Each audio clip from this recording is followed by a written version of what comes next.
Good evening, everybody out there in the chat and YouTube land. How are y'all doing today? Listen, I can't even deny it. I am.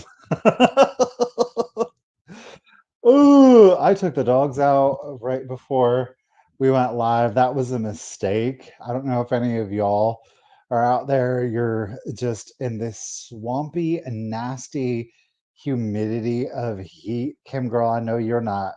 You got that dry, arid desert air out there, not here in Ohio. My goodness, I have to say that I am incredibly disappointed in myself as somebody who lived for 10 years on the Mississippi Gulf Coast, and my inability to be able to deal with this humidity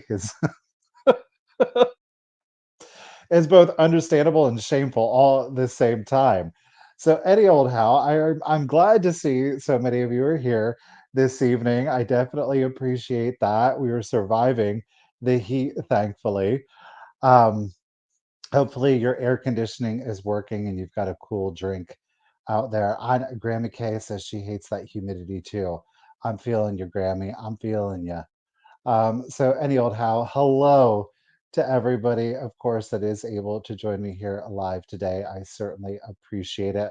I want to say hello to anybody out there who is checking out the replay. Thank you to everybody. I greatly appreciate it. As I have said in the St. Louis heat, oh, that humidity, no, Miss Pammy. As I have said in the past, just because this live sale is ending, live sale the heat, we're gonna blame everything. We're blaming everything tonight on the heat, ladies and gentlemen. Yeah, we are. That's the name of the game.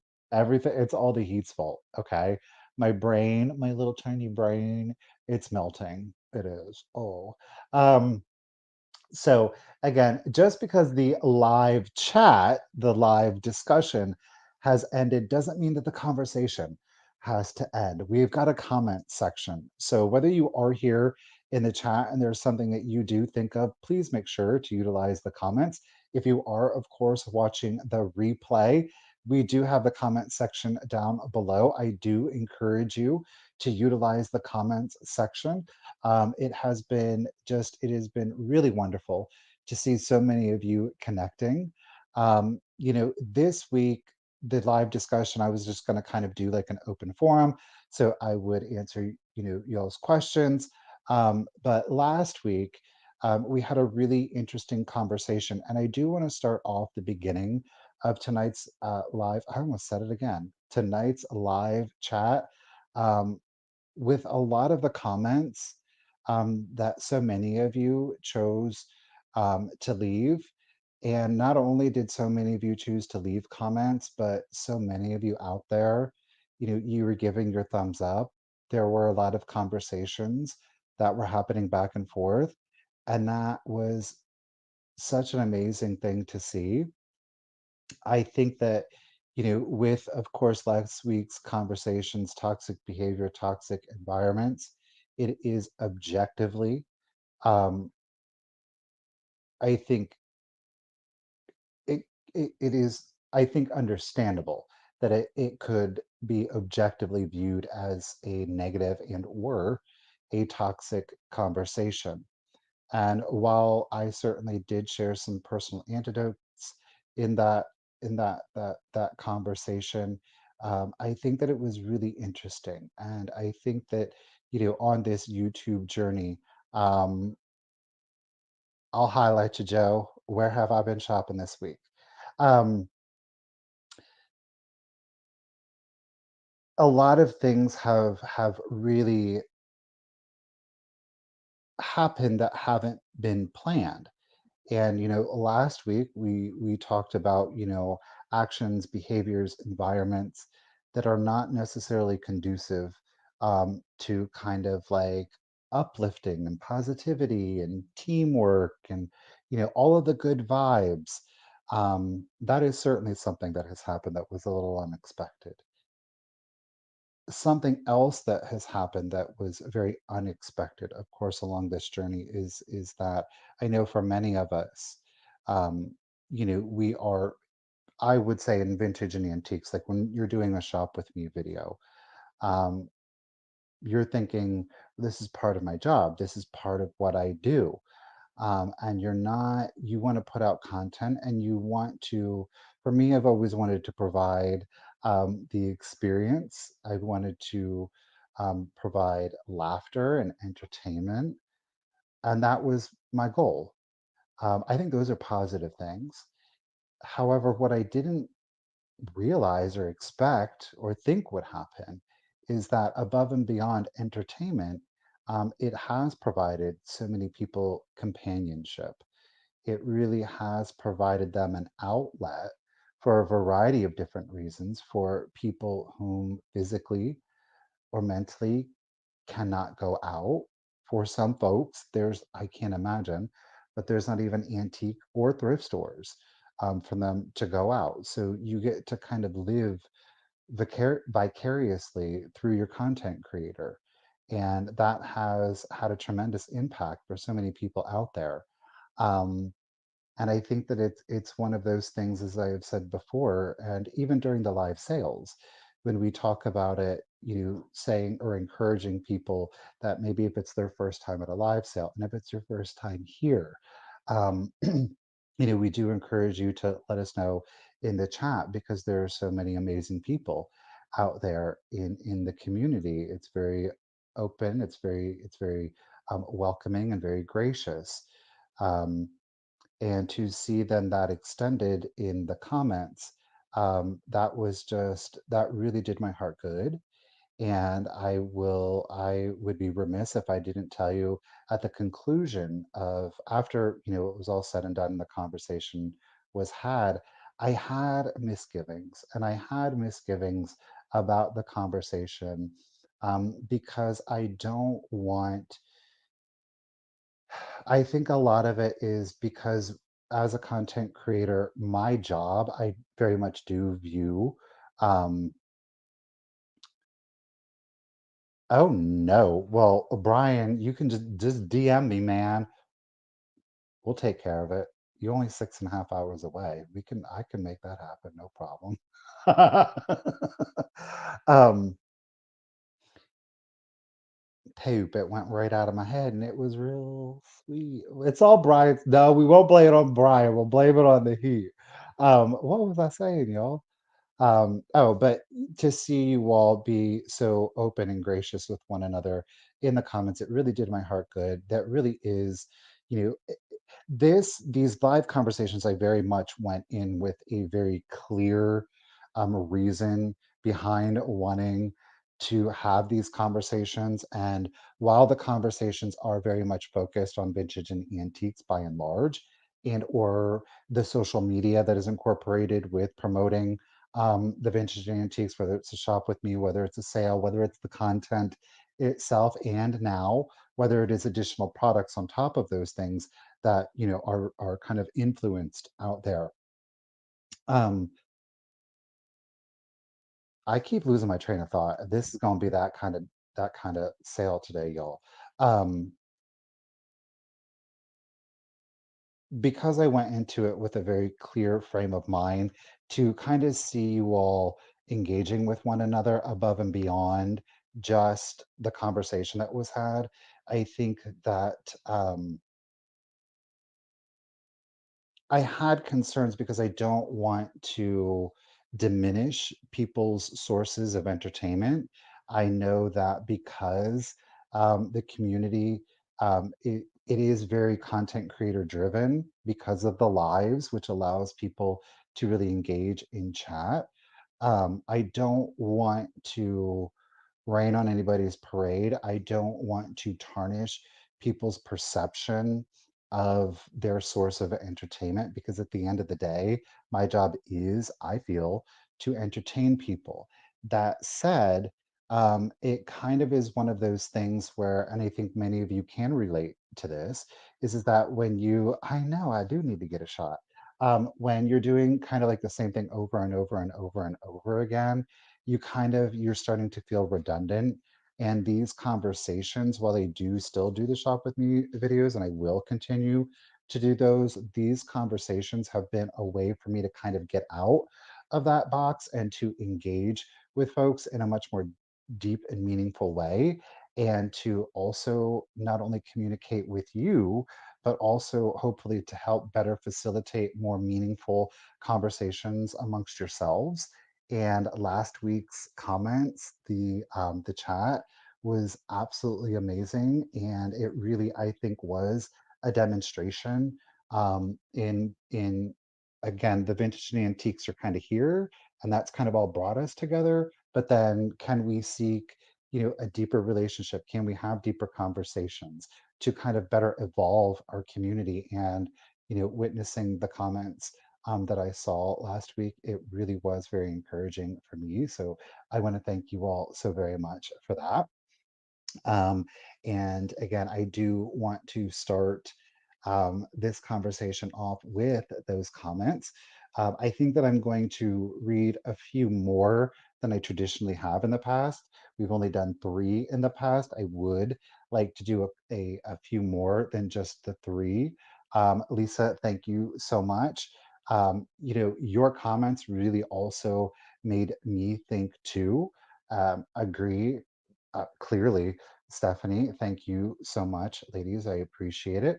And I want to thank everybody who left a comment, whether I read it or not. Um, it was really amazing. So, what I am going to do is I will still start with the top, the most liked comment, and we'll kind of work our way down through there. There are some comments that I would like to read that maybe didn't get that many thumbs up, and that's okay. I still think that those comments were important, and I would like to share them with you guys. So, okay, our first number one liked comment is coming from Miss Eileen Driscoll. Miss Eileen, girl, you had a lot of folks agreeing with you. You had so many folks agreeing with you. You made it to the top. Eileen says, I wish resellers would refrain from both politics and whining about their personal finance. My Lord, whining about their personal finances. Mhm. Okay, so the politics of it all, I get it. I actually do. I clearly have my own political frame of mind. I know that each of you out there do. And I guess for me, at the end of the day, I think, and I would assume Eileen would agree. Girl, if you're here, let me know. If you see this in the replay, certainly let me know in the comments.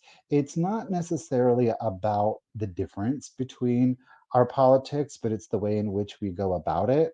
And I think that there are clearly enough politicians who take up enough time doing the finger pointing, that, again, speaking to looking at the importance that the community at large has played for so many people, the last thing that you want to do is to come to kind of like your safe space, the place where you come to connect with people in your hobby, your enthusiasm, and your passion, and then hear the same thing again. So I don't, and I would think that maybe that's where Eileen is going with it. Is that, again, you can believe this and I can believe that, and that's cool. But then it's a little disconcerting, especially if you are conducting business, whether it's via a video, a live chat, a live sale. I think especially during a live sale, it's a little, and that's an opinion. It is an opinion, because at the end of the day, it shouldn't matter. You're right. It really shouldn't. I mean, you know what I mean? There's already enough hardships in this world. I don't think that we need to really further divide ourselves from one another. So, and then the personal finances. I think that that's, if I'm to be honest with you, Eileen, I think that it can get to be like a pretty fine line. I know in the past, and I would like to think that in communicating it, um, I remember one instance during a live sale. I had a swamp base and it sold for a substantial amount of money. And, jokingly, I said, "Thank you so much. You just paid for my cell phone bill." I think that especially for those of you, I think that it came across as humorous, and I think that you can talk about your finances, but the fine line then begins where it's like, I have got bills to pay and I need you to buy this. Why aren't you buying this? I've got bills to pay. Where it's putting you almost in a defensive stance as a consumer, even as a watcher, it's not the most enjoyable thing. Clearly, I think everybody, every single one of us, especially in the United States, we've all got bills to pay. So that's not like a big news flash. And it's interesting because I was talking about um, this comment personally, and I think that the thing is that oftentimes maybe people, and I'm not trying to be shady, I am saying this with compassion, okay, is that oftentimes, and maybe you have been there, I have been there, where financially it's incredibly stressful and you don't know what you're going to do. And you are very emotionally reactive. Remember, that's something we talked about last week, where we're in that emotional state and we become very reactive. And we may say or do things that, listen, if the money was good and we weren't in that position, that whether or not you bought something or how much you bought it for wouldn't stress me about it, right? But because I'm stressed about it and now this isn't happening and I'm like in my head, my emotions are getting away with me, it then I communicate it and it puts people in a bad position, both the viewer and I think also the creator and or seller. So I have compassion for that, but I think that it is incredibly important to remember that not only we on this end, like on the content on the creator side, have bills, but so does our audience. Do you know what I mean? So when you're like, I've got bills to pay, I can guarantee you've got a lot of people watching you that are being like, well, yeah, so do we. Like, duh. So I think that's something to be mindful, but it's difficult, I think, when we're in the emotional state of it, right? Um, let's see what you guys are saying. If they openly praise a particular individual on their social medias, I stop giving them my money. I said it. Okay, William. Well, if they openly praise a particular individual on their social medias, I stop giving them my money. So is this William? Now I'm gonna have you say more though, okay? Um, is this that you are you saying like if I say like Graph, I know during the live sales, Autograph, y'all know her during the live sales. I do follow her on Instagram and she does post some beautiful things and she shares a lot of the things that she purchases from me in like her collages, or not her collages, her vignettes. Um, there is someone else too who I just have to shout out, Miss Roxanne. Y'all, oh, she's got some great taste. Is that what you're talking about? Or if there is, William, not to put you in the seat, but I'm going to put you in the hot seat. And you don't have to answer if you don't want to. I will respect that. You can say, I'm pleading the fifth. I respect it. But are you saying then that if there is a particular content creator that you're watching and they shout out another content creator that maybe you're like, I don't know, like you, and you're like, I'm good with that. Is that what you're saying? Like, is it a content creator shouting out a viewer? Is it a content creator maybe shouting out a content creator that you're not really vibing with? Does that make sense? And again, you can plead the fifth if you want to. Marty is saying, agree, Michael. I've left live YouTube auctions when the sellers start guilt tripping people to bid. Just suck the fun right out of the event. I get it. I get it. I really truly do. And I've had my toe on the line, truthfully, a couple of times where you're like, oh my God, what am I gonna do? And there is a sense of panic. And it is, get down from there. Louis, Gracie. These two little mutts have discovered they can look out the windows. Um, You're not much though, are you? Um, where was the comment at? Oh, that it is difficult in that time, admittedly, and you're like, again, you're in that sense of emotion and there's panic. So again, I do recognize that with compassion, but I also recognize, whoa, Michael, don't go there because it's not good. It's not good for anybody. It's not good to feel that way.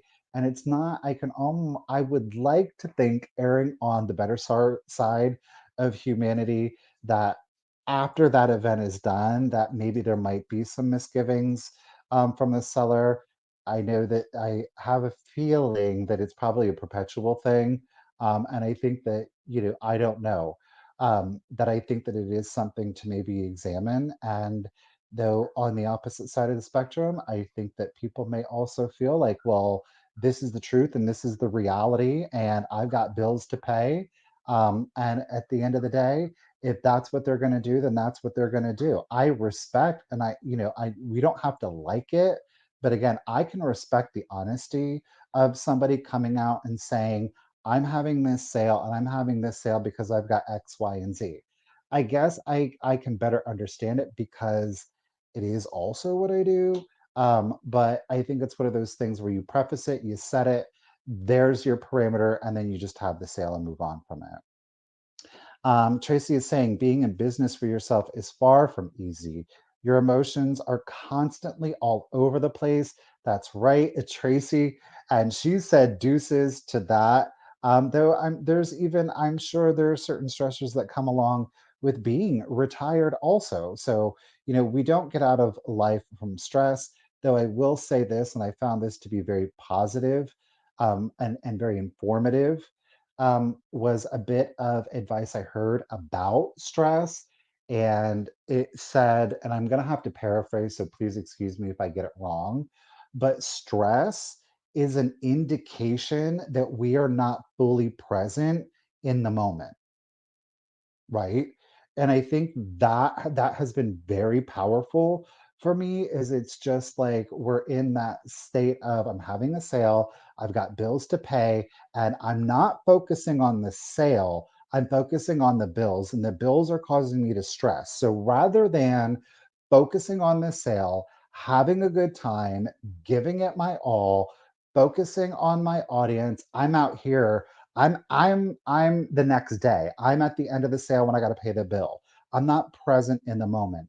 And I think that that advice is really good life advice, whether you're working 9 to 5, you're in the service industry, you got crazy hours, it's your downtime, you're doing the errands, you're doing the chores, and you're feeling that stress. Stress is an indication that you are not present in the moment. Though I will say, I did wonder the other night. I was like, well, what if the moment that I'm in is causing me the stress? It's not foolproof, but it has helped a little bit. Oh, William's driving. We're coming for him. Watch out. Mike is asking, AGO Modern is asking, what do people think about channels that have a want list, encourage people to buy stuff for them on it? You know what? I'm gonna tell you the truth. I tried that. I had encouraged people to email me in the past if there was something that they were specifically looking for. That was a cluster, to say the very least. It's incredibly hard to keep track of what everybody wants. And I did find myself in the position a number of times buying the thing that people wanted only for them to say, well, I already got it, or that was too much, or there was a litany of different reasons then as to why the individual didn't want to purchase it, and now I'm stuck with it. And there were a couple of times where I'm like, ain't nobody else gonna want to buy this. But I think that that's, again, I think that that's not a bad thing personally. If the seller can manage it, I could not. I had to duck out on that real quick, to be honest with you. Um, I'm gonna catch up to you guys. I mean, I'm not mad about that. I'm not mad about that. That's right. Oh, a wish list. Oh, the seller has a wish list. Uh, that you can buy them stuff off of? I'm gonna go with Mary on this one. You don't have to buy them anything off of it. Like, if they have a wish list off of there and you feel good about buying them something, then you should do that. And if they have a wish list out there and you're like, I'm not buying you anything off of there. If you want my business, get me something that I want. And if it's really giving you the ick of it all about them having a list, I think that the best thing to do is just to simply unsubscribe from that channel. There's no harm, there's no foul in that. Um, I will say this, I would rather have somebody have a wish list than when I think about the conversation we had about the influencer aspect of it all. Rather than having a content creator or seller of some type kind of manipulating their audience into purchasing something, signing up for something, and then that person on the back end monopolizing off of their audience. I would rather, and I think I did say that in the influencer chat. I have greater respect for somebody that just comes out and says, this is the deal, here it is. It's up to you whether you choose to take it or leave it. I just, you know what I mean? Because again, like Mary is saying here, you don't have to do it if you don't want to. The problem for me exists is when people aren't upfront and they're not upfront with the very audience that's even providing them an opportunity. And I don't like seeing people. Okay, Michael, calm down. See, it's getting the emotion up in me. I don't like seeing people being taken advantage of, and I'm going to take it a step further, and I'm going to be very revealing to you all. Is that I have expressed many times my appreciation for your support, whether you're here in the live chat, whether you're at a live sale, if you are subscribed, if you're leaving a comment, a thumbs up, whichever, whatever, however, I really appreciate it, and because of that support, you all have put me in a really good personal position in life. You have really helped propel me into a very positive position in my personal life. So I think very highly of this community, and I can get very protective of the community because you are the people that are giving me a platform. You are the people that I have to thank that have impacted me so much for the good. I'm not like, come on, no, don't be doing all that mess. That it's just, and I don't care who you are. I really don't. You, oh, it's a politician. Well, who needs it? Who needs the politicians of it all? Golly. Okay, I'm just scrolling down. I want to make sure I don't miss too much. We're going to jump back to the comments. Jennifer is saying she will leave a sale when a seller asks where their top buyers are, like the ones watching our chopped liver. Yeah, that's definitely, I don't know. And I think that again, um, I think that you should acknowledge as many people as you can possibly acknowledge and then kind of move on. And it is difficult, especially if you're having a sale, because you're describing the item, you're selling the item, you're watching the chat all at the same time. So as people come in throughout, like people are coming into the chat now, I can't acknowledge everybody.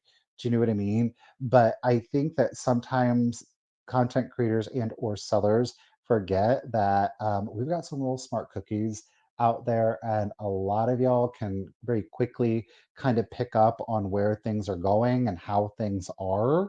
Um, so yeah, and it isn't a good feeling if you're not shouted out as a top buyer or it's not perceived in that manner.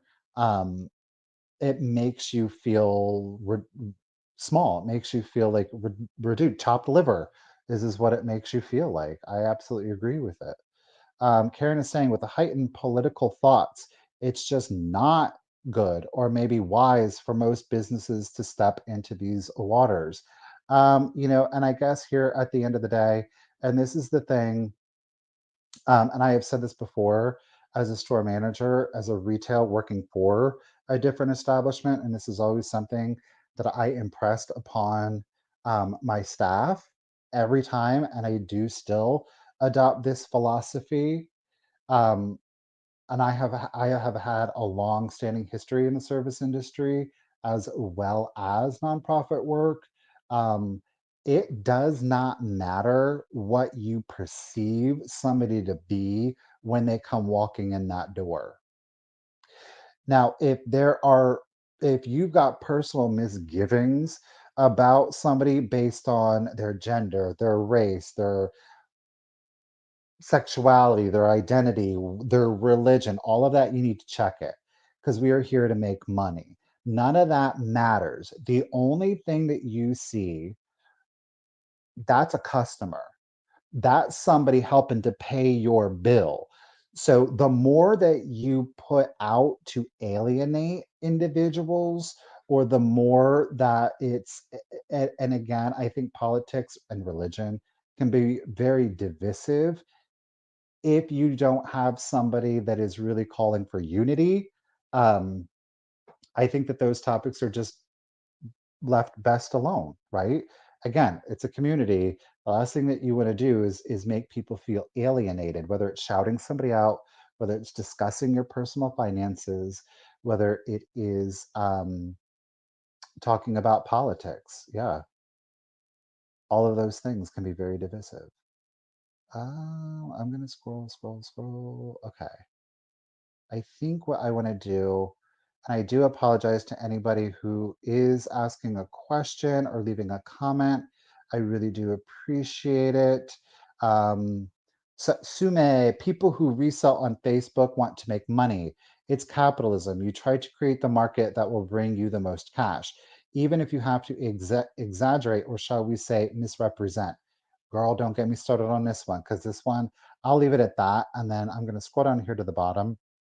Is this is that at the end, and this is also something that I still believe as an individual, and I think it's more important as a small business, as an individual who is a business. If you misrepresent or are mistruthful about the thing or things that you are selling via a tangible physical item and or a service, it only takes that one time, right? It only takes that one time. You are better off, like if something is chipped and cracked, why are you going to hide it? Say it's chipped or cracked. Hey, look, mistakes are made, and that's certainly something that can be rectified if somebody with integrity chooses to make that situation right. Mistakes happen. I've made mistakes. I'm not, but when there is malintent to misrepresent or to hide something, it takes that one time, and people are like deuces. And that the saying, your reputation precedes you, that is true for a reason, right? Both good and bad, right? All right. I'm going to what I'm going to go ahead and do is I'm going to highlight Kim here, but I would like to read a couple more of the comments, and then we will get into, of course, the questions. Um, Let me just see here. Okay, so Miss Eileen had the top most liked comment. This does not put the comments in the, it says top, but it never does it in the actual order. I don't know why, but okay. We've got, beg pardon, Miss Laura Grimes. Hello, Laura. She says, you hit the nail on the head. Some of these YouTubers straight up beg. They call people out. Well, see, she's just reiterating what we were just talking about. They call people out by their names when they see stuff at a thrift store. They call people out when selling an item. It's it's too much to be putting pressure on others to have to buy their stuff. I have watched these two also sell Walmart vases and call it Murano. They are always begging. That's exactly what it is. They always need presents for their kids. They refuse to get out and work a 9 to 5. Clearly, reselling isn't enough to make them a living. At least one of them should have a steady income. Keep the begging off the live show. Message these people first and ask them if they would like the item before calling them out on a live show. I know everyone knows who I am talking about. Girl, I don't know, but okay, I get it. Um, this is why I like keeping in my little bubble by myself.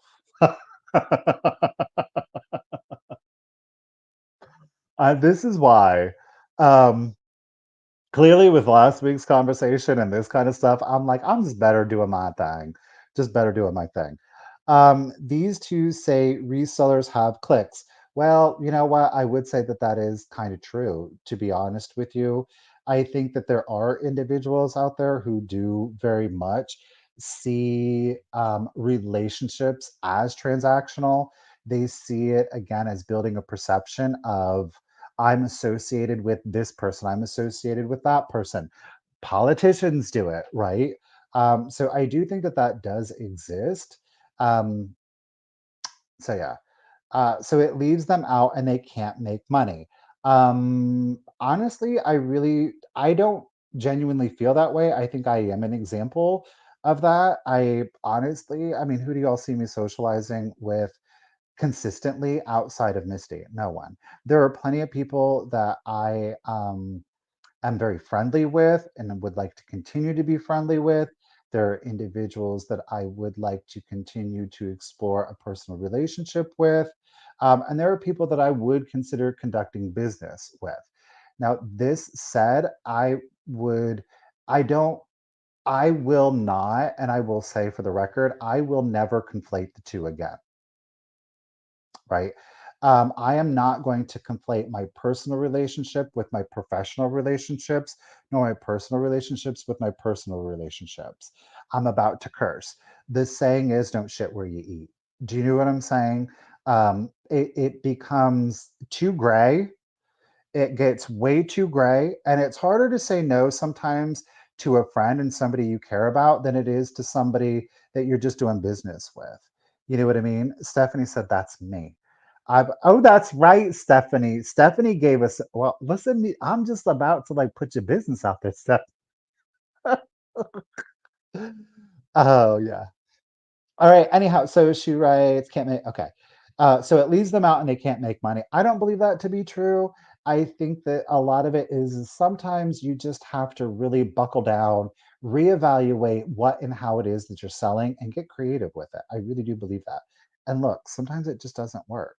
And it sounds like if there is a family, doing reselling, if it is the only source of income, unless you're really investing in it, it's incredibly difficult to, I can't imagine having to take care of children on top of it. I see the same people at their lives that are at all of the other sales. They won't buy an $8 item to make an extra $10. They sure will spend $8 on something they want for their income, for their home, pardon me. You can't think that every $5 item is going to make you 100 point blank. It takes money to make money. Agree. Agreed. Um, um, and then there was a reply which got several thumbs up, and that was from Florida Happy Couples. It says, when the economy is bad and money is tight, many don't want to make the necessary adjustments to their lifestyles. I think that is an incredibly important point too. They feel like they should still be able to do and get what they did when things were good. Girl, if only that were the truth. I have definitely cut back on my. I know y'all. Maybe y'all didn't notice, but maybe some of y'all did notice, but I have a lot easier time saying no. Some of y'all out there are instigators too, trying to make me spend that money. I see. You only live once. Yeah, I know, but I'd like to enjoy the once instead of stressing about all them bills. Um, some of these resellers act like they are above getting a regular job just till things pick up. There was a reseller, I'm not going to mention name, who got a side hustle doing X. He was ridiculed and put down by some, yet those are the same ones begging on their channels to help them. I don't listen. There have been, I will say, in the last several months, I'm like, do I need to get like a part-time job here to help? Like, legitimately, truly, there's nothing wrong with making your money, how you make your, I don't, it doesn't matter how you make your money. If you're making your money, you're making your money and you're paying your bills. That is having like just being a mature adult. It's what you do. I, it, like, And I don't think there's anything wrong with somebody working at McDonald's flipping a burger if that's what you need to do on the side hustle, or if you are a young adult, or maybe it's just supplemental income um, for your family. There ain't nothing wrong with none of it. If you out there making your money, make your money, and don't let anybody try to shame you for doing it. Um, Judy Coggins writes, Michael, when someone shows you who they are, believe them. Love your channel, girl. Trust and believe. I couldn't agree with you more. Miss Jackson is making it back up into our top comments. She writes, great video, Michael Todd. I wanted to say something that I truly love about this community. When I'm talking to people in the chat or watching a YouTuber, I trust it is the funnest, safest place for me. In my opinion, it feels like we are all the same generation in age, and yet we aren't. So, along with that comfort, I have learned things and heard opinions that have helped me grow as a person. I don't care if I have personally met someone or not. I feel as if I am with friends. The vintage loving community has made me less afraid of people. It has encouraged me to not be so scared of everything in my own life, and it has given me laughs and snorts while being able to see beautiful items that I have never known existed. It has truly been an absolute pleasure for me personally. Proud of you, Michael Todd, and these videos you are making, and so very thankful for this beautiful community. I think that round of applause for Miss Susan Jackson for sharing such a heartfelt message. And again, I think that Susan's comment really has exemplified that while, again, we could certainly look at the conversation of toxic environments or toxic behavior, I think that, and I would like to think that maybe by having a difficult conversation, it does allow individuals to feel maybe a little bit safer in expressing something about themselves, and just know that I do continue to read the comments to make sure that the comment section is a respectful and it is a positive and constructive area of conversation. And I want to again to emphasize Susan's point. I haven't had to delete any comments up to this point. So I think that the lack of action that I have had to take certainly does speak um, to how positive so many of you really are in the community. Okay, we've got, y'all know how it is. Don't make fun of me. Karen Marie, Karen, Caryn. I apologize if I'm mispronouncing your name, but it is looking like Karen. Karen says, I found YouTube during the pandemic when most people were laid off. To supplement my unemployment, I worked for Amazon packing groceries. Get it, girl. I didn't expect or ask for handouts from others. My financial woes were my problem. That aside, I found the reselling community during that time and was so thankful. Fast forward, and I have unfollowed quite a few resellers because of the subtle and not so subtle whining about bills and responsibility. We are all grown adults. Karen's reemphasizing what we were talking about earlier. If you aren't making ends meet, then pivot and get a 9 to 5. I will not be made to feel obligated to buy a chipped quote unquote treasure because your bills are piling up. The biggest reason I have stopped following some YouTubers is the drama. As a subscriber, I have zero interest in it. I am here to learn and to be entertained and buy beautiful things. I have zero tolerance for the narcissistic and holier than thou behavior. This includes a very successful reseller and one who thinks they are successful. As suggested, I will find my joy elsewhere. Go ahead, Miss Karen. And I absolutely agree. I think that, and Kim says, yes. Kim followed that up with a yes. Um, I think that really sums it up there. Yes. Um, Sherry Wagner writes, I quit watching a YouTube reseller. Go off. Cancel. I quit watching a YouTube reseller because she tends to reprimand the viewers when they don't bid on something. She said she works really hard for us. We all work hard. Again, this is something to really keep in mind. Is that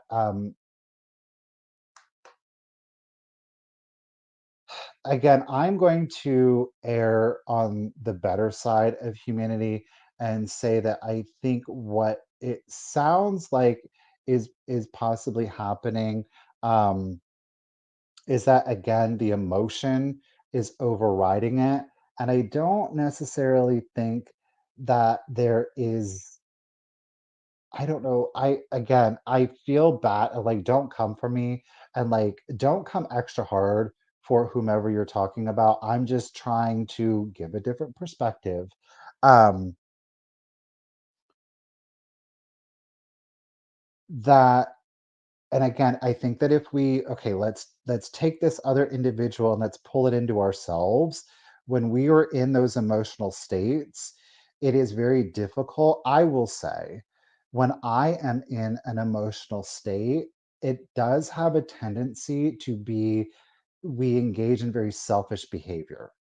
Okay, and that comes in a wide variety of of different ways, and it's not that you're even aware of it, because in that stressful emotional state we are seeking to protect ourselves, and sometimes we do have a tendency through our words, through our behavior and our actions, to kind of like come at people. So I think that in saying, "I work really hard for you," guys, it's not to question or to say, "I don't think that you do," but it's just, again, it's coming across as selfish because that individual, I would assume, is so incredibly stressful. Do you know what I mean? Yeah. What are you guys talking about? Let me get back to the, the feet pics, I don't know. I don't know, Catherine. I don't know. I don't know.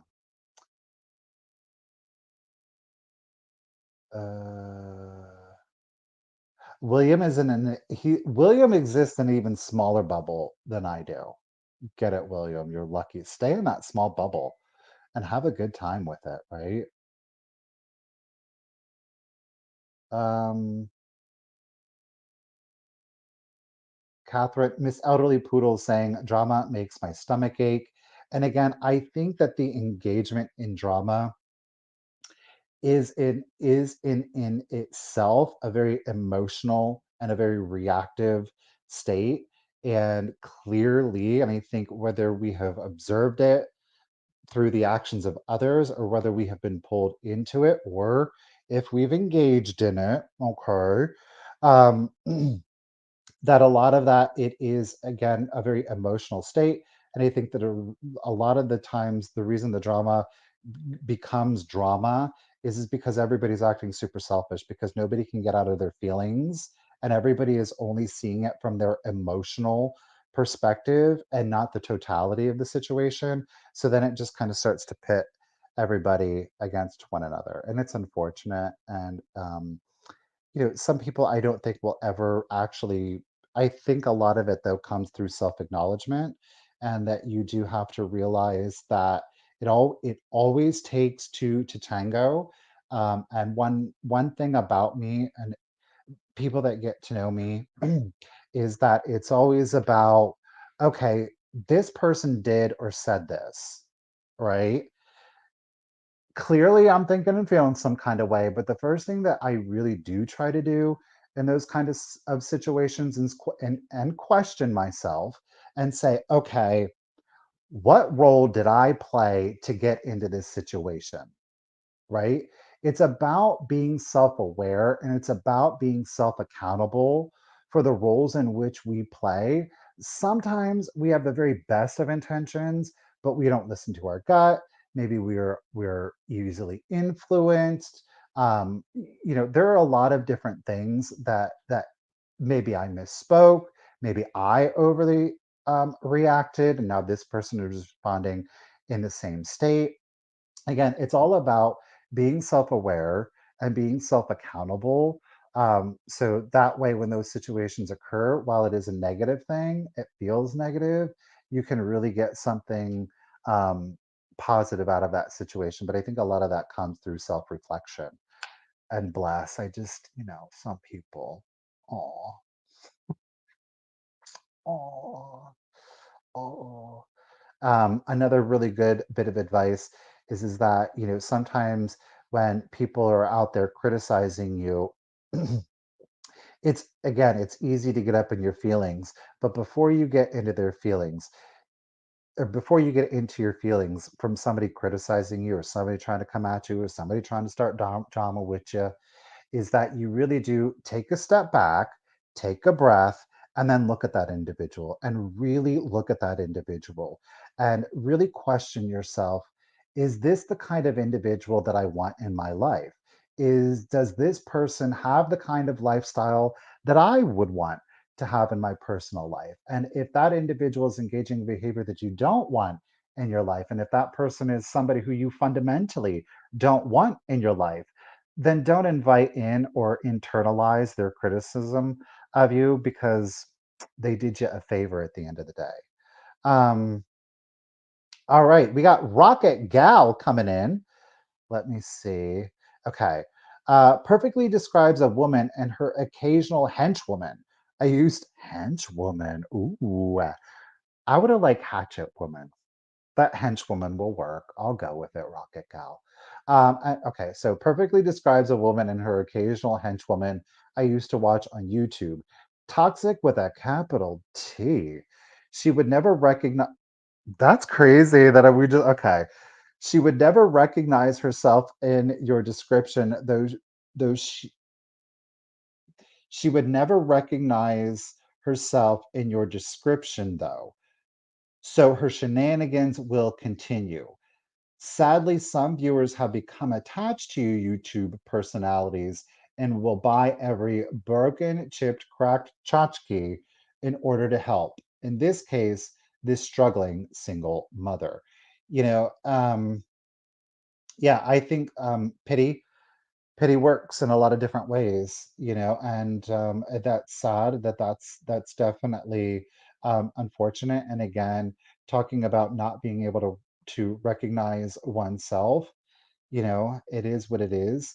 And I think that again, the point that Rocket Gal said about sadly some viewers become attached to YouTube personalities really does, I think, have a lot of impetus behind the conversations that we have had at the end of the day.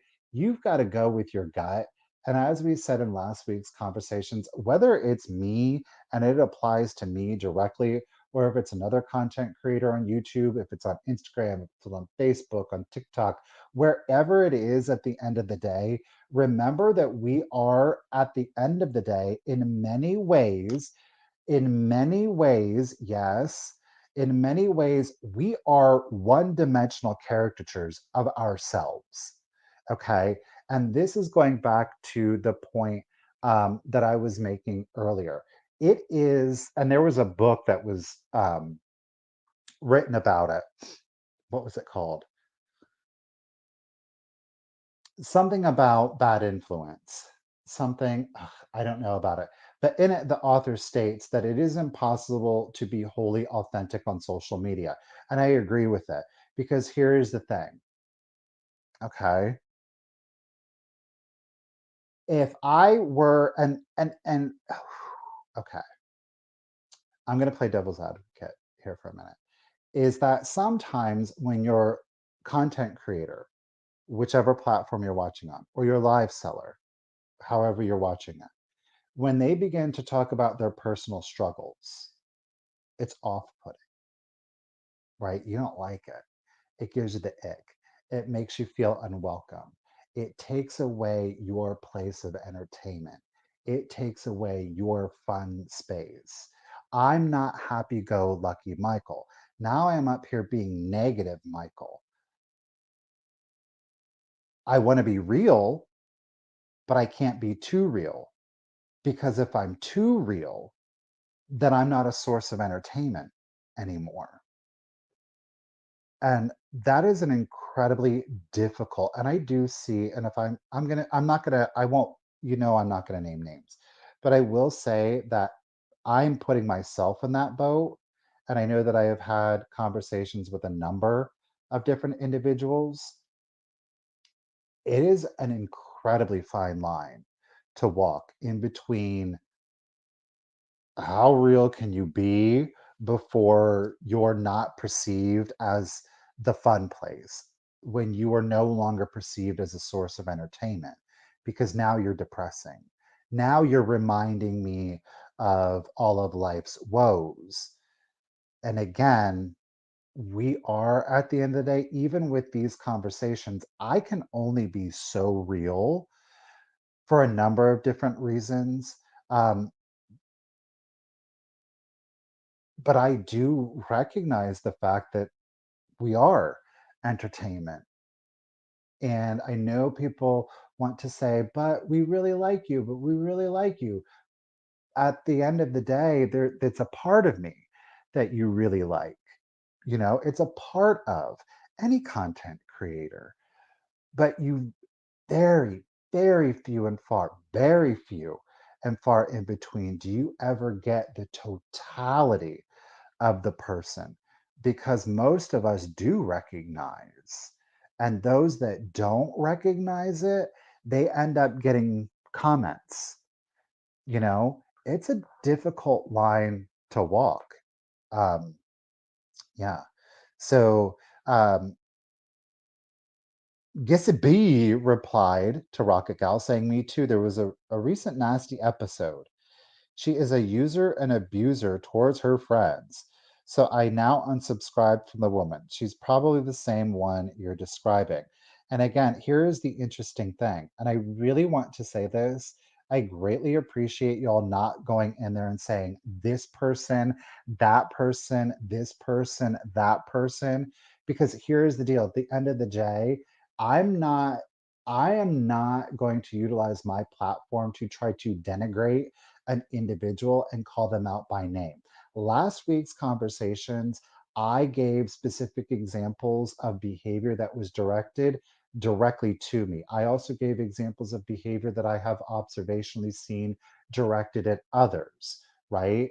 There is an argument, and I will say this, as I acknowledge, I see validity in the point of name them, and that way y'all know undoubtedly that that is the behavior that this person is. I'm not going to do that. I am going to talk about the behavior, and if the behavior reminds you of an individual, then I did my job. And the reason that I feel that I did my job with these live discussions is because I do feel, again, going back to seeing people manipulate their audience, and my appreciation for their audience is then that what I am going to say, and I stand on 10 toes deep, and I'm going to stand on it 24/7 till the day I die.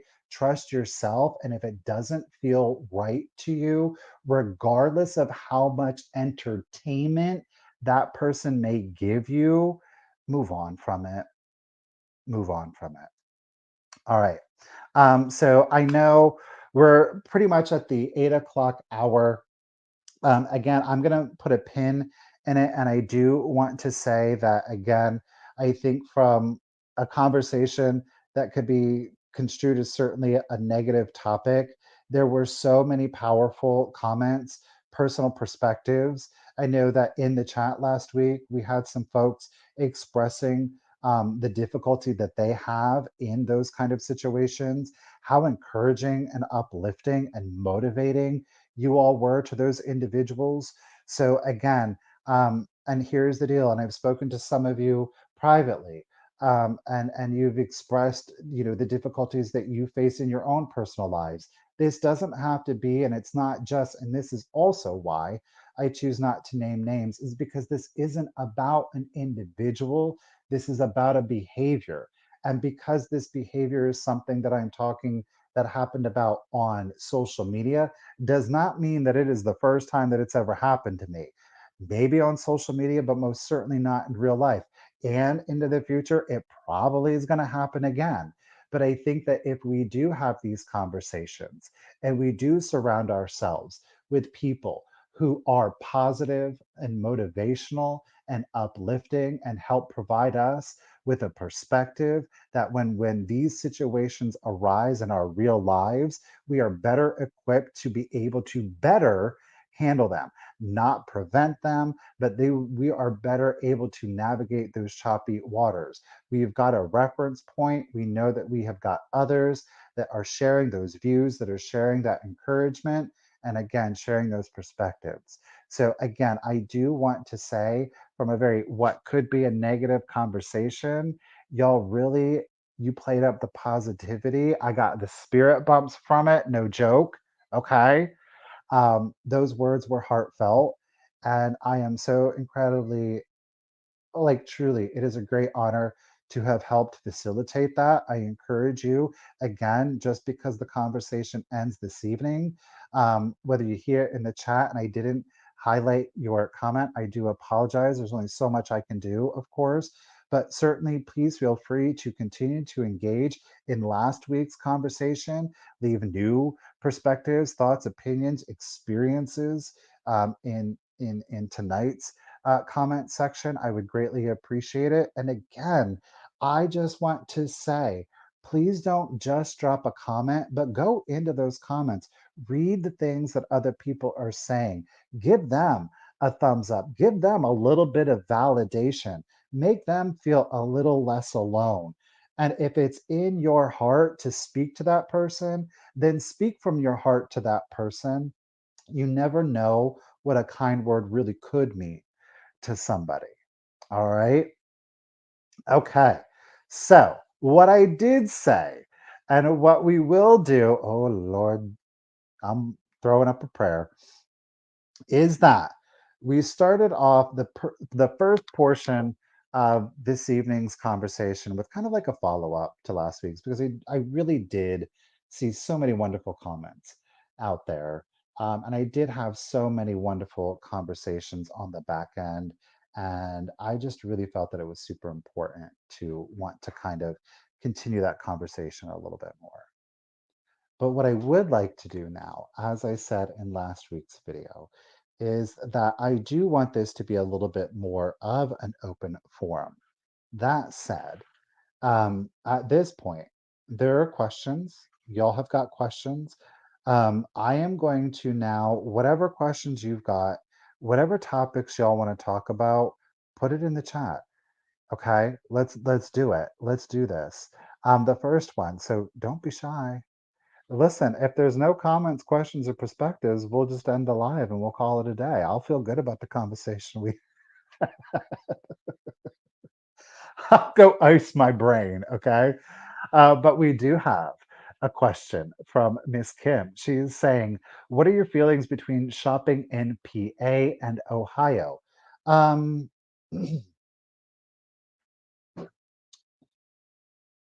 I think it's about the same.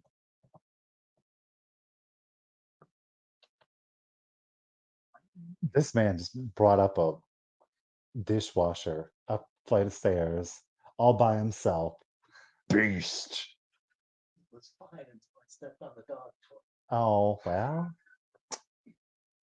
um, this is what I will say about it, and I think many of you can probably, here's the deal. Okay, so Pennsylvania, um, I lived in a city called Northumberland. I'm free to say that now. Well, y'all know where the hell I live now anyhow, so.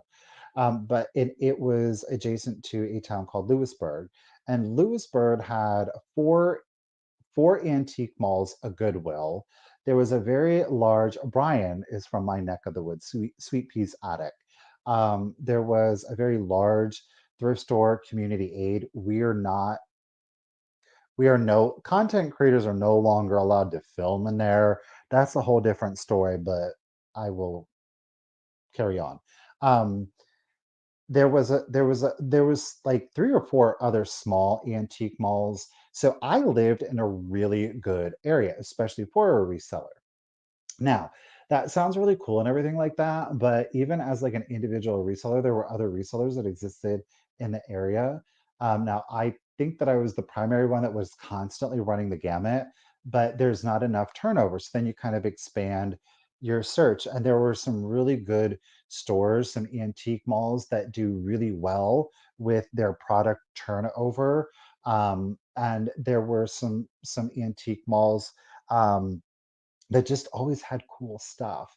But what ultimately happens is over time, you have to really start to expand the search because you're just kind of like exhausting it, and things kind of it begins to look very redundant.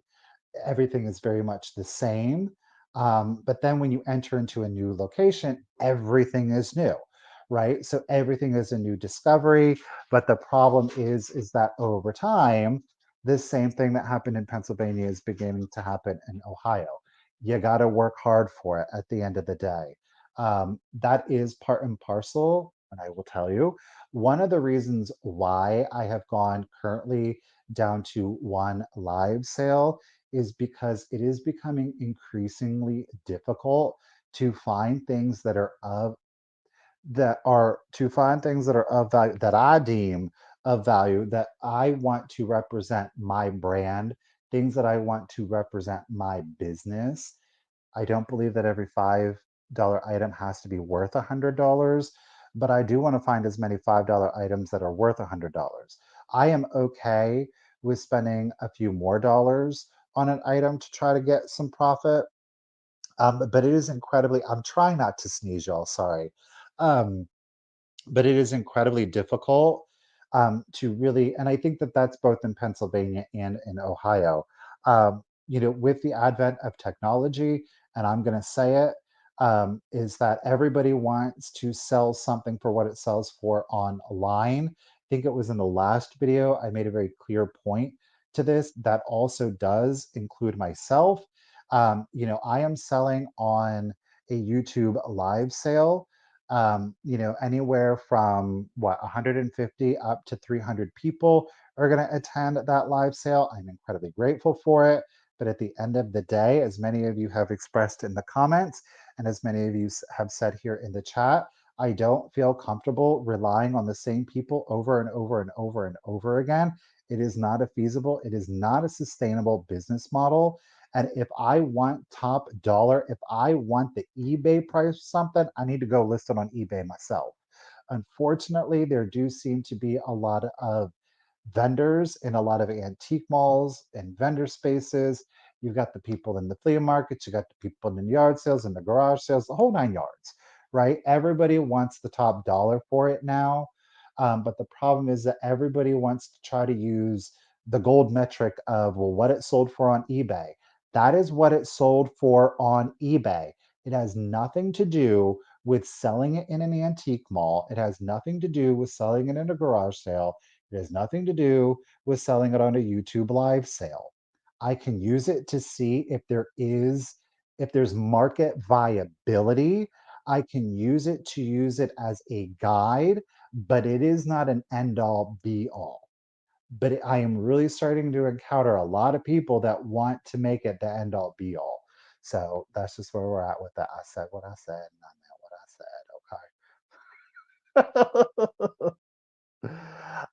Okay.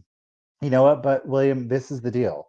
You have got to go out and get it. This has always been my main thing, is that shopping is probably the number one key component for me. I am very, some people will call it, I'm stuck up, I'm snobby, I won't shop at the thrift stores. No, I don't. I don't. It's not that I feel that I am above shopping at a thrift store. I have thrift store clothing that I absolutely love. It's just that because I am a business and because I do seek items that are of great value, the vast majority of times I'm not finding it at a thrift store. Y'all know this. Look at your own real life experiences. This is not like some weird revolutionary novel idea. I go to antique malls, I go to estate sales, I go to auctions because I stand, and this is not always true to my latter point, but I do stand at least a better chance of going to one location and finding multiple things all at once. Um, there is a video coming out with mom We went and picked up, I only got 2 things at an auction, and I think I ended up getting 12 things at an antique mall. That is worth it to me. But I can't drive 20 minutes to this Goodwill to find maybe one thing, another 30 minutes to go to this Goodwill to get 3, and then I gotta drive another 20 minutes to go to the next Goodwill. Oh, but look, I got 5.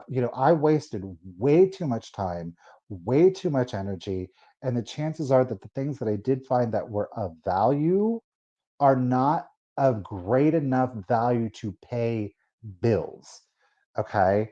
And I think that that's where the disconnect is that just because something is vintage, just because something is antique, doesn't mean that there's a market for it. There's desirability for it. And even if there is desirability for it, you can't expect, I'm looking for something. I can't, this is not vintage, but it is cute though, isn't it, right? I can't expect, I got this at a thrift store. It was $2. It sells for $10. You could buy it and flip it and make $8 on it. That's cool. That's respect. I can't do that. I got to buy this item. If I'll spend the $8, but I want it to be worth 40 to 50, right? I have got to work on a higher per item profit because I am a full-time reseller. This is a sole source of income. So my perspective is just that as a full-time reseller. Yeah. Catherine is saying it's hard for her to follow all of the news sites like Vamp, etc. It is a lot. It is very oversaturated. I have stated this before. There are, I don't know how many different selling platforms exist now. Just like everybody wants to sell it for top dollar, like on eBay, I think a lot of people are like, well, that can be passive income. And, it's the market has become very oversaturated with sellers, and it is what it is. Again, that goes back to the point earlier, though, where sometimes you got to make life's adjustments personally and professionally to make it work, right? If you're going to stay in the game, sometimes you got to make changes on the back end so that on the front end you're still able to maintain doing what you're doing. Yes. Your most unhappy customers are your greatest source of learning. They can be, Stephanie, and sometimes some of them, I would say one of my most unhappiest customers was just, I think, an unhappy person. Blessed. It's a situational kind of thing, right? Karen, she is clueless. Stay there, girl. Stay there. Tracy, in her bubble. Glowy is in her bubble. Cindy's in. Girl, don't even lie to me. Trying to say Cindy's in her bubble. All right, girl. Uh-oh. Sherry T. Dallas. Uh-oh. Sherry Richard. She done called in an Airbnb. Listen. Oh, no. No, ma'am. This ain't no Airbnb. This is a legitimate, registered, fully insured, inspected business. This is not an Airbnb. This ain't some fly by night. Listen, don't think that, I'm gonna get up on this point. Calm down. I'm about to get in the emotion of it all. Here's the thing. Is like the Airbnb is how would I equate this? So there's a huge difference. And I have to tell you this, and I don't think a lot of people actually do realize that about. So Cheryl, thank you very much for the opportunity. Um, there is a tremendous, I think, misunderstanding about Airbnb. Here is the deal. If I'm about to curse right now, if shit got real and you were staying in an Airbnb, if that person is not insured as a business, and the vast majority of individuals who are listing either separate property or rooms, if they are not insured, you're SOL. You are SOL. This is a fully insured, inspected business. You know what I mean? I'm doing it for you, Bob. I'm doing it for you. Um, you know,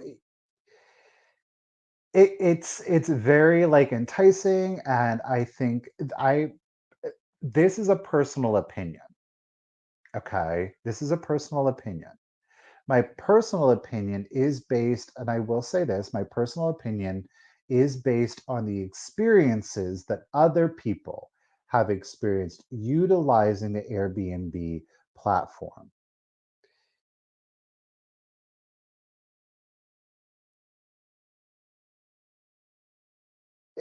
I think that Airbnb does a really good job of creating a perception, and the reality does not meet the perception.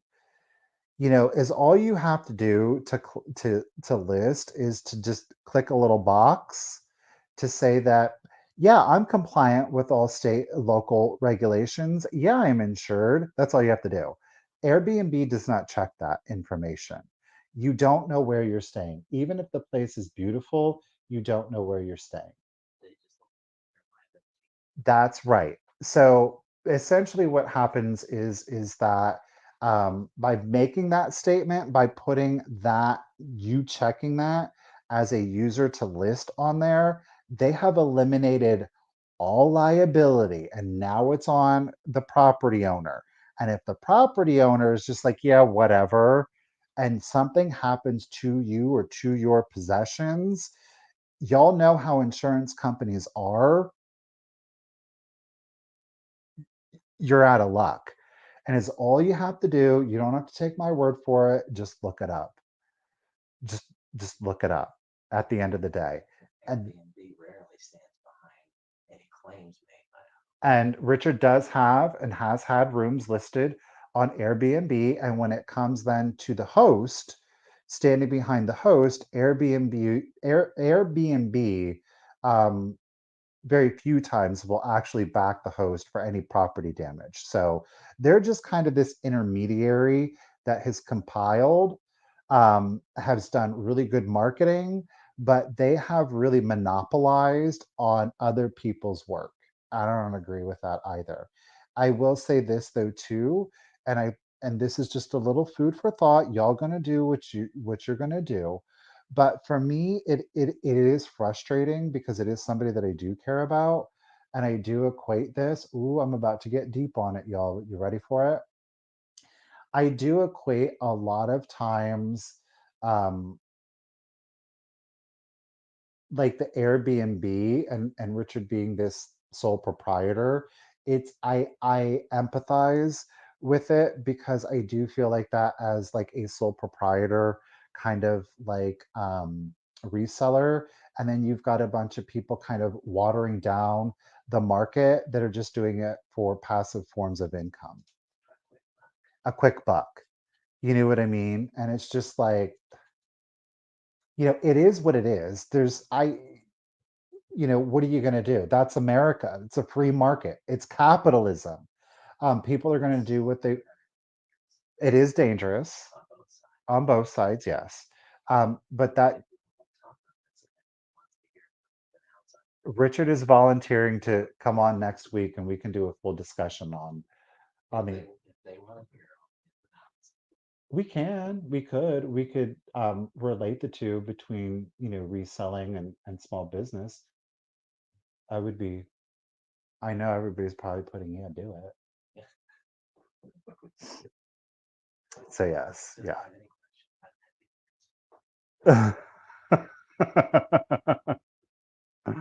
Uh, yeah, there are a lot of people doing this thing now. It's the big internet. Absolutely, yes. All right, let me scroll through. Everybody, Ruthie is coming in to the chat. Did I get burned out on selling? No, I didn't. I just again, speaking to Kim's question, it is just it's more difficult to find with consistency the amount of things that I am looking for. And some of my personal priorities have changed too. Beg pardon. I'm not going to get into it. They're good things. It's not, there's nothing that I'm trying to hide. I just believe in protecting my personal life. So again, a lot of my personal priorities have changed that better benefit me in my personal life, and I think make me more entertaining, shall we say. I do feel less burden having the one sale, right? And I do sell on eBay also. I don't I don't make a big production out of it. I do put the link in there. And I guess the reason I don't make a big production out of it is because a lot of the vast majority of what one is listed and two that I do actively look for and have sold is not it doesn't directly correlate to the vintage and antiques. There are vintage and antiques that I have on there, but I do a lot of toys on there, and that's antique, vintage, and contemporary. So that is an interesting thing about me. I know I've touched on that before, but before the cult of vintage, I was super into like the toys of it all. So I do have that knowledge, and I've been kind of flexing that a little bit more, but taking that more as an opportunity to make additional income above and beyond doing the YouTube live sales. Yes. All right, here we go. Jennifer is saying Uber has helped me make ends meet when I needed it. There is always a way. I agree, Jennifer. Where there is a will, there is a way, and there is never anything wrong with making your money how you make your money. That's right. That's right, Catherine. She don't overthink nothing. She just buys what she likes. All of the other nonsense, whatever. Yes. Tracy is stating family has cut back a lot in the last 3 years and it feels good. And I do agree with you. Sometimes it's hard to make those decisions, but at the end of the day, I think a lot of times it can create a lot of freedom within ourselves, both mentally and not just physically, the physical space of it all, but the mental and emotional that can play into that too. That's right, Joe. Okay, so I am that far back in the comments. Good to know. Okay, so we've got Tracy who worked in McDonald's. Rob's not bragging because he's making the money in retirement from his stocks. Okay, Rob. Okay, okay. We're sharing the love to Miss Jackson. I see where we are in relation, so I am behind. We're going to scroll through here. Again, you guys, if you do have comments or questions, I am getting there. I am working my way there.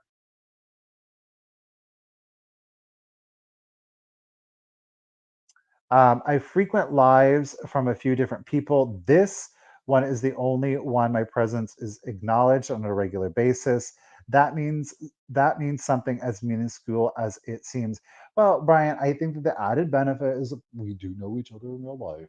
So um, that does help. But I will say this, and I do know, um, and I am going to claim this, that I very much was the one that started the trend in starting the sale earlier. I very much am the one that started acknowledging everybody that I could possibly acknowledge at the beginning of the sale. As I said earlier, at some point you got to kind of keep it moving. Lord knows I've tried it and I get super sidetracked, and you can do it when you see somebody new come into the chat or into the sale. It's difficult to do. Um, but at the end of the day, you are not the only individual, Brian, who has expressed their appreciation for the individual acknowledgments. I know that it's not the most entertaining thing to watch in a replay. That's why you can fast forward through that portion of the sale. But I do think that it is important. I consistent, and I'm not going to throw anybody's names out there, but I know that there are people that are consistently here in the live chat, at the live sales, in my comments, and they don't purchase anything from me. And I do still think that it is important to acknowledge everybody's presence, because you don't one, I appreciate everybody's presence, first and foremost. Two, you don't want to make people feel like you're playing favorites. It's not a good look, right? And it comes across very quickly, as many of you have commented. And as I said, I think people are a little bit smarter. I think not that people don't realize it, but it's kind of hard when it's all text, right? All right, let's scroll. Um,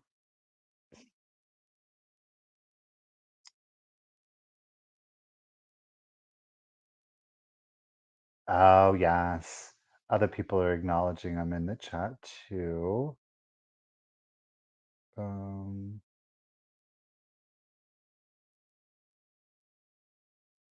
I'm scrolling. Okay, y'all in the feet. It's not gonna happen. No, it's not gonna. But see, Joanna, I do not always exude a joyful aura. I'm just letting you. But I don't think that I think that there are a lot of you that I do realize that about me.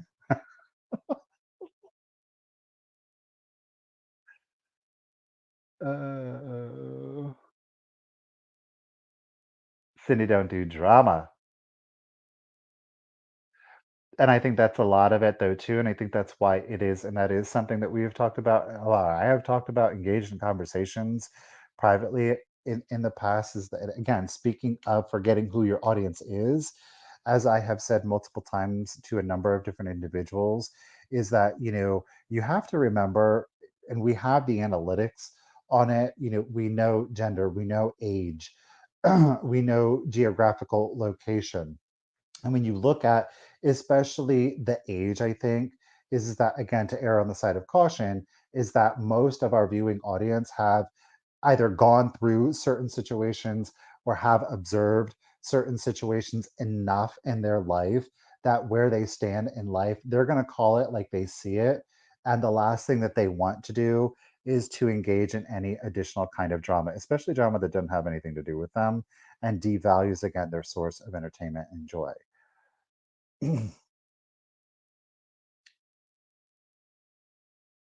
I know, right? If only.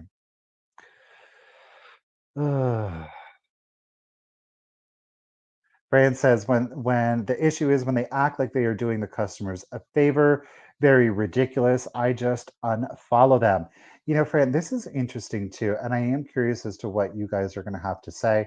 Sometimes I'm sometimes I'm like, oh, you got a really good deal, and I'm like, and in my head I'm like, um, it's like legitimate, but I'm like, is the perception like, God dang, you should have spent more money on that, you know?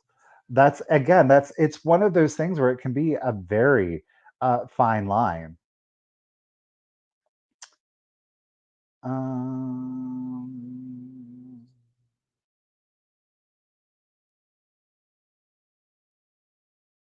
no. Uh,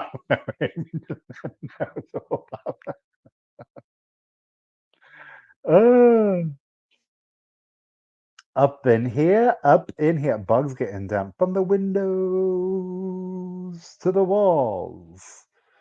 Y'all are still stuck on the feet. Okay, great, thank you. Hug boxing is alive and well on YouTube. I have to say the term hug boxing is making me like that sounds gross to me for some reason. I don't know about it. Yeah. Um,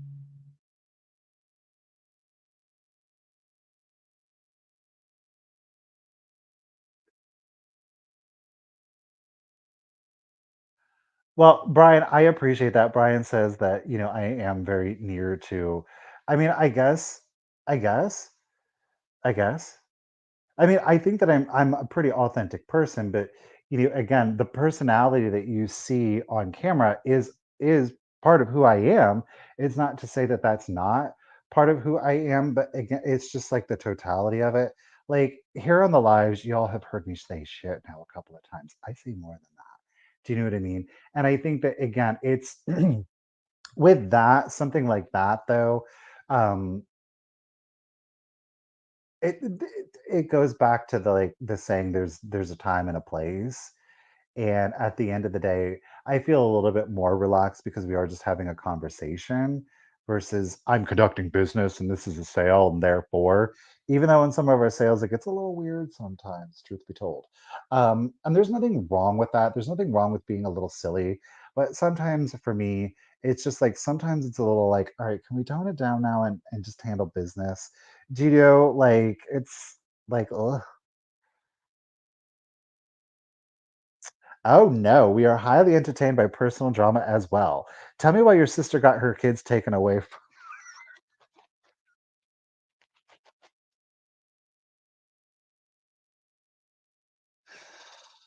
Uh, I mean, there are personalities out there that can do that, but it can be done in a jovial way. I guess we do have moments.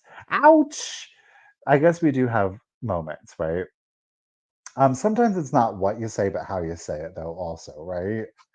Jenny, what you got, girl? There's a difference between saying, "Hey, I am going through it and things are tough, but let's escape for a while and look at my vintage and have some fun." And this is some weird ESCP stuff that we've got. It's like I'm literally, and I am not.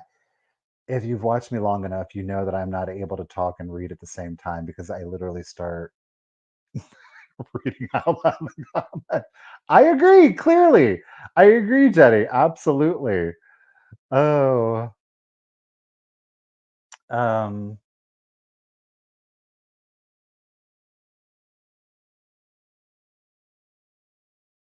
well, thank you, Suzanne. I appreciate it also. Okay. It's your business, your income. Share some of yourself, entertain, sell, and stay safe. Stay safe. I absolutely agree. Dwelling on the negativity simply contributes to its power. I agree with you. I agree with you, and I think to a certain extent, though, Stephanie, because I do have to say this is that I am a firm believer that sometimes you got to hit it, or you got to like, no, you got to hit it, you got to hold it, right, and you got to deal with it. Because I think sometimes, and a lot of times, and I think that is part of the frustration in some of the previous conversations that we have had, is that we just want to like turn a blind eye, right? We want to turn a blind eye. We don't want to talk about the negative. We want to be positive, and it doesn't change those situations. And I think a lot of times our inability to really look at difficult situations, to look at negative conversations or negative topics, it actually prevents us from evolving and becoming a more well rounded individual. We are complex human beings. As I said in the last one, we are all, myself included, we are all capable of toxic behavior. That it's not like it's any one thing. But I think that the less you're inclined to talk about it, the more one susceptible to it you are in regards to having somebody projecting it onto you. And I also think without having those conversations, you have a tendency to be less self aware and to hold yourself accountable and be like, whoa, wait a minute, I'm starting to act or I'm starting to even think a certain way. So I think that there is definitely a balance, not dwelling on it is important. But on the inverse, I think not always being like, everything's great, everything's great, everything's great, when it's not. Sometimes you need to be like, this is not great. And you have to be able, I think, sometimes to speak to the truth of it not being okay so that you can move um, more towards being okay. Karen, Miss Karen, welcome back. Resellers, content creators have a very unique selling dynamic. Professional behaviors are very hard to find. I agree with you. And honestly, though, Karen, and I know she's here in the chat right now, and I think Misty and I would both agree, I'm not always necessarily professional. And I think that sometimes it can be a little too stuffy. This is a conversation that I had with Richard. Um, and it's easier when you're doing a solo sale, or pardon me, it's easier to be more engaging when there are two people on the screen because you don't have to be so focused. Like you're not constantly multitasking. Like your mind isn't literally doing four things at once. So when that person is selling, like you can engage and the mind can kind of relax and then you can come back with like the quips and there's the conversational dynamic of it all. And it is harder to be, I think, it's more difficult to do it than ah, let me say this. When I was doing the individual sales, I think that I did a really good job at being professional, but sometimes I felt like maybe, ooh, I'm not being as engaging, but it's hard to be as engaging because you're like, okay, next thing, what is this? you're literally doing four things by yourself, so it's hard to be as engaging. And sometimes it's good to have fun and to be silly and to goof off, but again, there's always a time and a place. But on the inverse, you do need to be engaging because that is part of the dynamic of selling live. You have to engage. Hey, Miss Bama. All right. Bloop, bloop, bloop. Spread the joy, spread the joy. All right. I'm scrolling. Karen, what you got, lady? I enjoy the live sales for the vintage sellers and people. My favorite thing is saying hello and giving the opportunity to encourage anyone and support lovely sellers and people. Great community. I mean, Karen, honestly, um, I will say definitely on behalf of the seller side, you have been and continue to be such a tremendous asset to the community by helping to moderate so many live sales. Miss Ruthie B, again, thank you. We've got Gavin being there and Miss Stephanie constantly demonstrating their support. Miss Kim, thank you so much. Stephanie, oh my gosh, I got to another question. Thank you for the arrows, Kim. And she came in with the example, right? We are like syncopated this evening, boys and girls.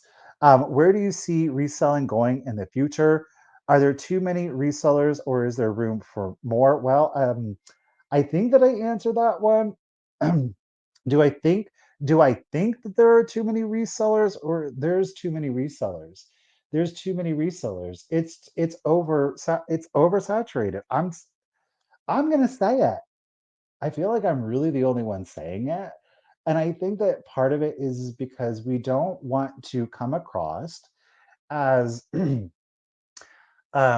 like, you can't sell, you shouldn't sell. Like, I'm a full time reseller. Therefore, if you're selling part time, like, get away. And even though I had the comparison between the in and the Airbnb, I still stand behind that. It is still incredibly frustrating as a full time reseller to see so many part time passive income resellers coming into the game. There is nothing wrong with it. There is nothing wrong with it. But from my perspective, yes, it is detrimental to my business. It is. It's the same thing. And I think, and again, talking about self accountability, I feel in my own way that I very much contributed towards it by having all of these um, reseller discussions about you should have social media and this is how you should use social media and this is how you should conduct your business and da, da, da, da, da, da, da, da. I know that it has inspired so many people to start their reselling journey, and I don't want to be reductive in that. I don't want to take away from their experience. I don't want to take away from the joy or the enthusiasm with which they find their reselling. I'm just being honest from my perspective at the end of the day. It is difficult as a full-time reseller who is doing it. This is my sole source of income for the people that are, I would almost argue, the people saying, I got bills to pay are the same ones that would probably say the same thing. I think that there are other full time, and I want to be clear, full time sole source income sellers that would be like flat out 100% honest. Yeah, there's probably too many. Do I see the market being able to sustain to continue to? No, I don't. I don't. And here's the thing. I know there might be some people that are like, oh, but Michael. Okay, think about it like this. You have some YouTube resellers that have X amount of followers, right? They get 100, they get 200, they get 300 people at their live sales. You've got other YouTube live sellers. They might get 10, 20, 30. Same thing happens on Instagram. You've got sellers over there, 100, 200, 300. Then you got some sellers that get 30, 40, right? Same thing happens on Whatnot. Same thing happen. Listen, same thing will happen. And I think that Misty would be okay. Same thing will happen on Vamp. And I know the same thing happens on other marketplaces. It's nothing new. You have very few that really are able to captivate, entertain, to be engaging, that are bringing the quality things, that also then on the back end are conducting themselves professionally. And then you've got a lot of people that are just kind of like, yeah, I'm here for the fun and okay, you know. Um, I, I think that there's going to be another pendulum swing, and and again, this is just observational, and I'm not going to show, I am not going to show my cards on this. Is that I know that there were a lot of eBay resellers. They got off of eBay. There's a lot of content out there with regards to eBay sucks, eBay sucks, eBay sucks. Oh my gosh, it's the economy. Like, don't y'all get it? Do you know what I mean? Like, is this a special breed that we don't understand this? Um, I have been putting a greater focus not on live selling and more on the eBay aspect. But again, I think it's about making smart and strategic decisions with regards to what and where you are selling your items. And I don't think that some individuals, if I'm going to be honest, I think that part time individuals that are going to do it as a side hustle, they'll still continue to try to focus on the live sales and doing a live sales with 20 and 30 people. Respect. I can't sustain a life on that. Um, Nor can I sustain a life on just doing one live sale. So again, taking it off of the live sale thing and doing more of like your traditional online sales, I think that you are going to, mark my words, you are going to see the pendulum switch back to more live sellers, content creators, whatever sellers putting their things back on eBay. Mark my words. um, okay, so I got that. And it ain't gonna happen. Nope. Agreed, Nancy. I kind of roll like that too.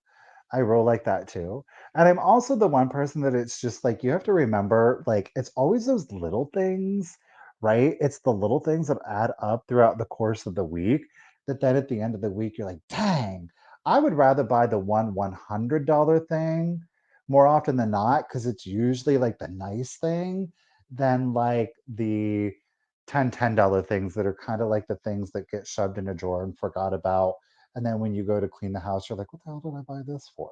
Do you know what I'm saying? Like, those are the kind of decisions that I make. Yes. There are lots of antique stores in Pennsylvania. There are a lot of antique stores in Ohio. I've been very fortunate in that regard. So yeah, I've been lucky in both. Honestly, I don't think that one is any better than the other, truth be told. Um, what should we be looking for?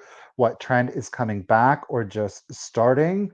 Um, uh, I think we're going to see a little bit more. I have to say, interestingly enough, as disturbing as this is to say, I think that there's a certain age range. I think the elder millennial is very tuned in to like the whole 60s, 70s vibe. They love kind of like that late mid-century look to it. The colors, the palettes, the stick furniture, the swung glass face. That seems to be, it's not, it's a, thankfully it didn't really reach mainstream um, interior design. I can even remember not vibing with it being young, not really liking it for some reason. Um, I actually think that you're going to see darker furniture, more traditional pieces coming back in. Just based on my experience, I do think that there is going to be more of an emphasis on simplicity. I think higher end actually is going to be coming back in. I that's again what I see.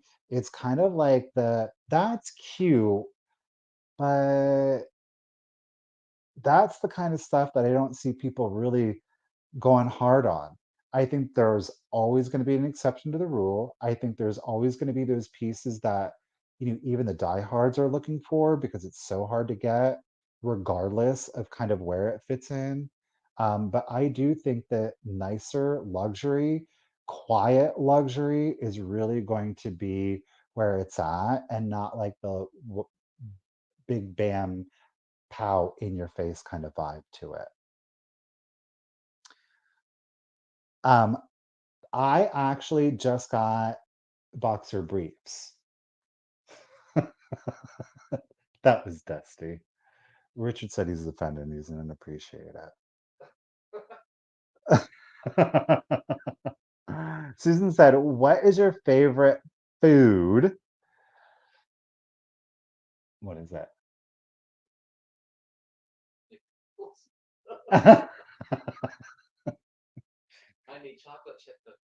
Snickerdoodles is right up there. That is true. Snickerdoodles is up there.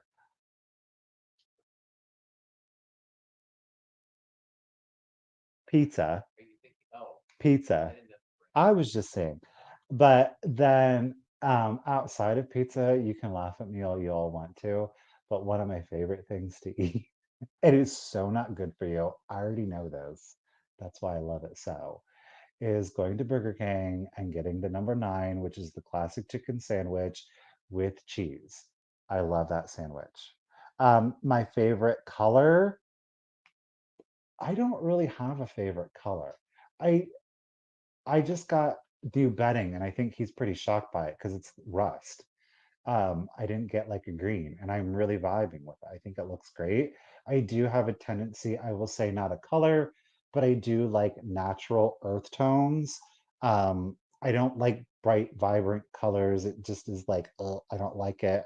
Not a pastel fan. I'm just like, I like earthy tones. They make me feel comfortable and at home and cozy. Yeah. Favorite glass maker.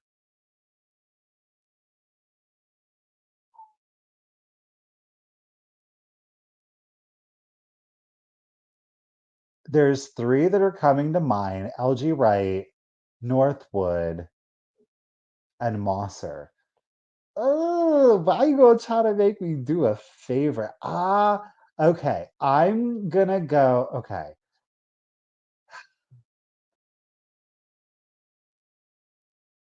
They're like my favorite for different reasons. I really love the LG Wright and the Northwood, the patterns.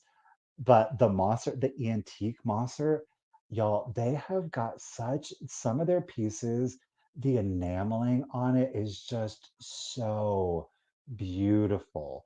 So that's a hard, like I have favorite ones for different reasons. Yes. Um, you know, so that was my question. How often do y'all get bitched at for trying to film? I think the establishments would appreciate the publicity. I've only ever had two establishments tell me no. Interestingly, one of them I had already filmed at, and they said they were very hesitant about it. They were, no disrespect, they were owners of a certain age, so they were kind of like, YouTube, you do what? Huh? Like just the totality of it was so incredibly foreign to them. And unfortunately, part of the human condition is that when we don't know about something, we just say no, right? They agreed to let me do it. I filmed. It was a good experience. I really enjoyed it. This is when I was in Pennsylvania. Both of them have been in Pennsylvania. Oh, no, there was a third one. There was a third one in Pennsylvania. Um, I had went back to that same establishment and I said, "Hey, da da da da." It was the same owner, talked to the same lady, and her exact words were, "Well, I don't think it's a good idea. I didn't even watch the first one, so I should probably watch the first video before I agree to let you do it again. And I was like, okay. I didn't film. The other one, it was a very small antique store. It was a very traditional antique store. It was the antique store in the small town that's like an old renovated home turned into an antique store. Again, owner, a gentleman of a certain age. The whole concept was just incredibly foreign to him. Um, the third one was based on the fact of we don't want our items shown on the internet because we don't want somebody to break in. But I mean, out of three out of all of the ones that I have filmed, not too bad. And there probably are other antique malls that I just haven't gone to yet, right? Probably why I am on.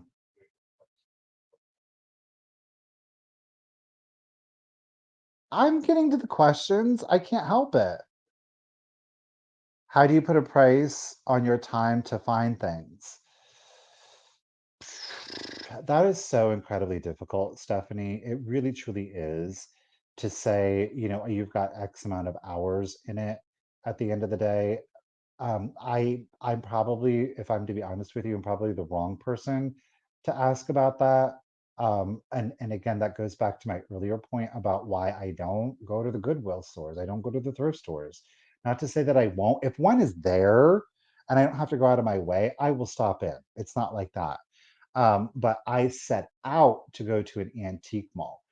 I am more likely to drive further based on if I can look the store up, if I can see photos. Again, it's super subjective. And I'm like, well, I can film. At least it'll be a new experience. So I have that. Um, the only other time that I'll drive like that distance if I have already been there and I know that the antique mall has at least in the past has vendors that have got a good eye, are putting their prices on, they're trying to move it, and they have the turnover. Sometimes I will make the decision because we both have the day off and it's part of us spending time together. So then that's cool. Then I'll do it. And I don't those situations like that, I don't that doesn't count against anything because it's personal time and I get to take advantage of it vis-a-vis, shopping. Thankfully, I have a partner that loves to go antique shopping also. So we have that, yes. Cindy has only ever had one shop tell me no. They were moving to a new location. She didn't want the clutter. I have had some owners say that.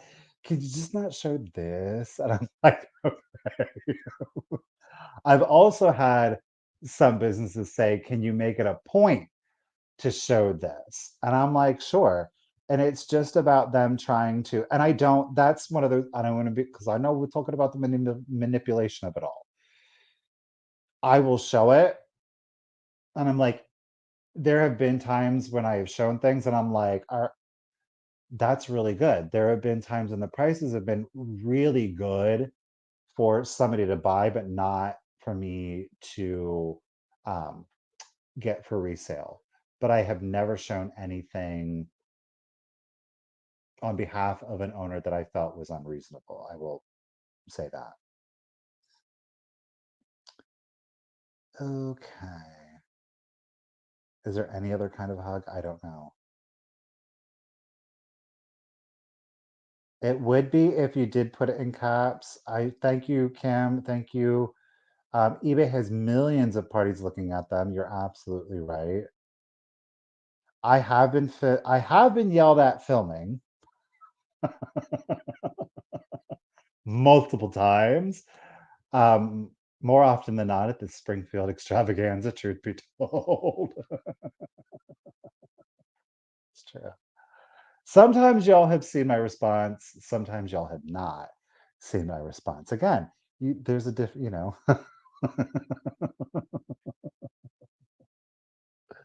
Pamela is saying, you were so right on that, Michael. I have a booth in an antique mall and my prices have to be lower than eBay. Agree. And you know what, Pamela? Here's the thing: eBay works one of two ways. You can say, I'm going to sell it for this much on eBay, or I'm going to try to get a little bit more. But here's the deal: everybody has access to eBay. You can look it up and see if it's a good deal. Because more often than not, there are times in my videos where I have said, oh, you can get that on eBay for cheaper. I mean, it's just, it's not being shady, but it's again, and this is where I have been so incredibly uncomfortable, I think, in expressing a lot of things. I am making content and I am putting content out for people that like to go shopping, that and have a passion and an enthusiasm for them. I am not making reseller content. Do you know what I mean? My video, if I go into an antique mall, is meant to help support that business, but I cannot be a billboard and advertise for that business. And I don't feel comfortable going into a place and being like, oh, that's a fair price, when I know it's not a fair price. It's not a fair price, it's unreasonable. And it might be like, well, then don't film it. That's true, and sometimes I'm filming and I see it, and that's just the reality of the moment, and I keep that in my videos because it is part of the authenticity to it, right? Um, Question. Where do you see reselling going? Oh, did you put that in twice, or is something happening with my chat? I'm seeing resellers saying paid $10 and I will list it for 145. That seems worse than revealing your political opinions. I don't really want to know. Rob, this is a really interesting point because you hear it from both sides. You hear people say, I don't want to know. And you hear people say, you didn't tell me the price on it. I don't know. I have consistently shown the price on something. I think that's the name of the game. I mean, truthfully, here's the deal, and that's just the world that we live in and the country if we are here in the United States. This is the big news flash for you. Not for you specifically, Rob, but when we walk into any store, we are buying a resold product, right? Where did we get this from? I don't know. Oh, we got it from Kroger, right?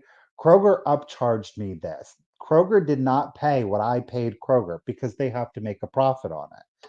The same thing happens with vintage and antiques. So that also to me, because it kind of moots the point of um, resellers are greedy. Um, no, I'm just one individual. Like, but you up here, you got the pitchfork and Walmart. Well, I mean, some big businesses are definitely greedy, but yeah. I don't know. I keep it in. I keep it in. I do keep it in. Sometimes I don't mention it, and that's just because distraction or whatever, but it's never intentional that I leave out the price. Oh my gosh, it's almost 9 o'clock. Ah, I forgot.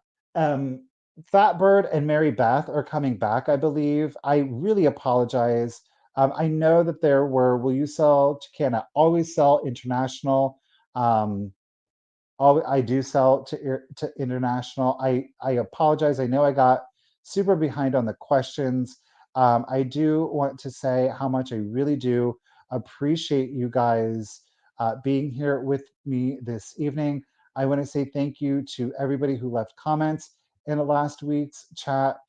It was, again, it could have been a very negative thing, but you guys were so positive and uplifting to one another. And that was so incredibly amazing to see. I want to thank you for being here and for putting in your questions in the chat, even though I got to very few of them. I was a little long winded. I really do appreciate it. I was not paying attention to the time, but Fatbird Finds is going to be coming back this evening for Flippin' and Sippin'. I know it was fast, but the ladies deserve all the love and the support in the room that they can possibly need because they are some really good people. So if you haven't checked out Flippin' and Sippin', you need to. You have just enough time. Run, go to the bathroom, get your drink, get your drink. Thank you guys so much for being here. Next week is going to be a surprise conversation. I'm not going to tell you what it is. You're going to have to tune in to find out. I, of course, will post the updates here on YouTube and also over on Instagram. Don't forget that Misty and I will be back Tuesday at 1 p.m. on Thrifter Junker Vintage Hunter for our weekly Tuesday sale. You guys, I hope that you all have a great weekend. Please stay safe and cool out there. Stay hydrated. Enjoy flipping and sipping. And thanks for this is a really fun one, I think. It was very uplifting again. So definitely looking forward to next week's conversation. Good night, everyone.